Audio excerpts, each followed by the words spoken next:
बच्चों, क्या तुमने कभी आसमान को गौर से देखा है? आसमान में तुम्हें क्या क्या नज़र आता है? आसमान में हमें नज़र आता है सन, जिसे हिंदी में सूरज कहते हैं, मून, जिसे हिंदी में चांद कहते हैं, स्टार्स, जिसे हिंदी में तारे या सितारे कहते हैं, क्लाउड्स, जिसे हिंदी में बादल कहते हैं, और कभी कभी नज़र आता है रेनबो, जिसे हिंदी में इंद्रधनुष कहते हैं। तो आओ जाने उन चीज़ों के बारे में जो हमें आसमान में नज़र आती हैं। सबसे पहले बात करते हैं सन, जिसे हिंदी में सूरज कहते हैं। तुम जानते हो सूरज क्या है? सूरज एक तारा है। अब तुम कहोगे तारे तो हम रात में देखते हैं, सूरज को तो हम दिन में देखते हैं, और तारे तो बहुत छोटे होते हैं, सूरज तो हमें बहुत बड़ा दिखाई देता है। सूरज हमें बड़ा इसलिए दिखाई देता है कि सूरज हमारी पृथ्वी से बहुत नज़दीक है, और जो तारे हम रात को देखते हैं ना, वो हमारी पृथ्वी से बहुत दूर हैं, इसलिए वो हमें छोटे नज़र आते हैं। क्या तुम जानते हो कि तारे हमें दिन में क्यों दिखाई नहीं देते?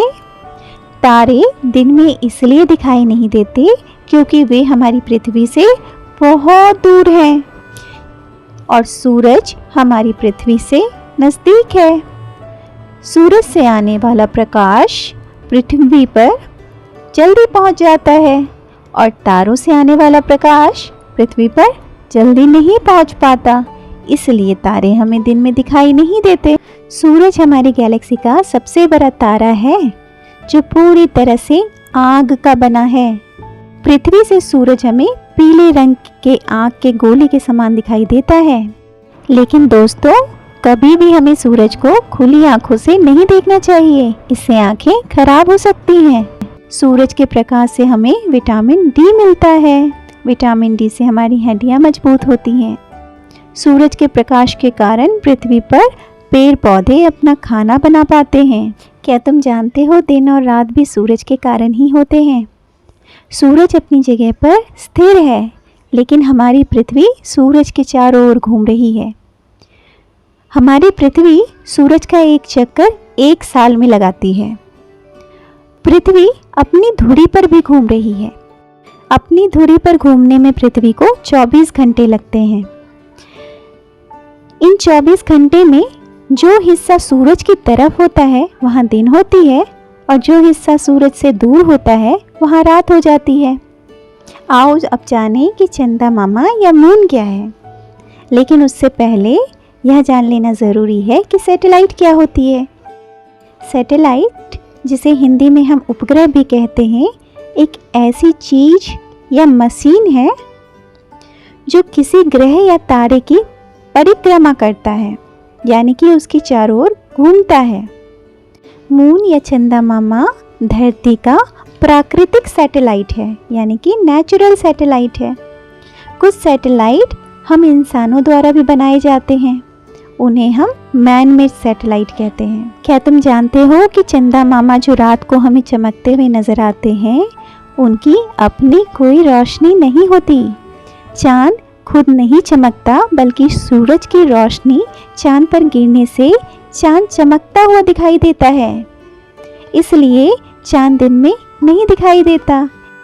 क्या तुम जानते हो चांद पर पहला कदम रखने वाला व्यक्ति कौन था? दुनिया में सबसे पहले चांद की धरती पर कदम रखने वाला पहला अमेरिकी अंतरिक्ष यात्री नील आर्मस्ट्रॉन्ग थे। आओ अब जानें कि तारे यानी कि स्टार्स क्या होते हैं। रात को जो हमारे आसमान में चमकते हैं उन्हें तारे कहते हैं। तारे दिन में भी होते हैं, लेकिन सूरज के प्रकाश के कारण ये हमें दिखाई नहीं देते। तारे हमारी पृथ्वी से लाखों करोड़ों किलोमीटर दूर हैं, जिसकी वजह से ये हमें छोटे नज़र आते हैं। सूरज भी एक तारा है जिसके चारों ओर हमारी पृथ्वी चक्कर लगाती है। तारे कुछ और नहीं, सिर्फ पिंड होते हैं जो बहुत चमकते हैं। तारे चमकीले गर्म गैसीय पिंड होते हैं। इन पिंडों में हाइड्रोजन और हीलियम गैस होती है। हमारे ब्रह्मांड में अरबों की संख्या में तारे हैं, जिनकी गिनती कर पाना भी असंभव है। तारों को दूरबीन या टेलीस्कोप से देखा जा सकता है। अब बात करते हैं कि बादल क्या होते हैं। बादल सफ़ेद और भूरे रंग के होते हैं ना, जो आसमान में तैरते हुए दिखाई देते हैं। बादल पानी की बूंदें तथा बर्फ के क्रिस्टल से बने होते हैं, जिनसे बारिश होती है। जब पृथ्वी पर गर्मी अधिक बढ़ जाती है तो नदी, तालाब, समुद्र के पानी भाप बनकर ऊपर उठने लगते हैं। भाप के ऊपर उठने के दौरान कुछ धूल कण भी पानी के साथ ऊपर चले जाते हैं। यही भाप और धूल कण ऊपर जाकर बादल बन जाते हैं। बादल अलग अलग टुकड़ों में होते हैं और इनके आकार और वजन भी अलग अलग होते हैं।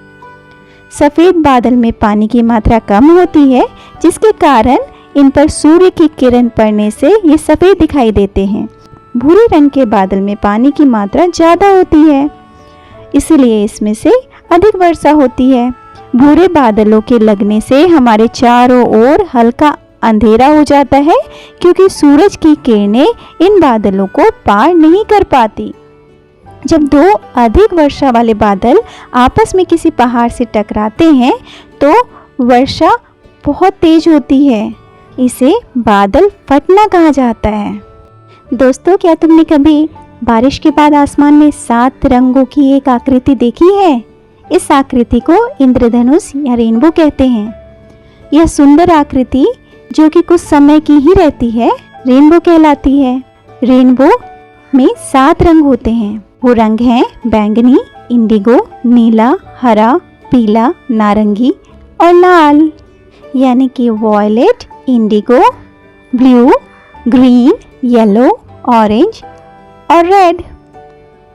हमें रेनबो कब और क्यों दिखाई देता है, बता सकते हो? रेनबो हमें तब दिखाई देता है जब बारिश के बाद सूरज निकलता है।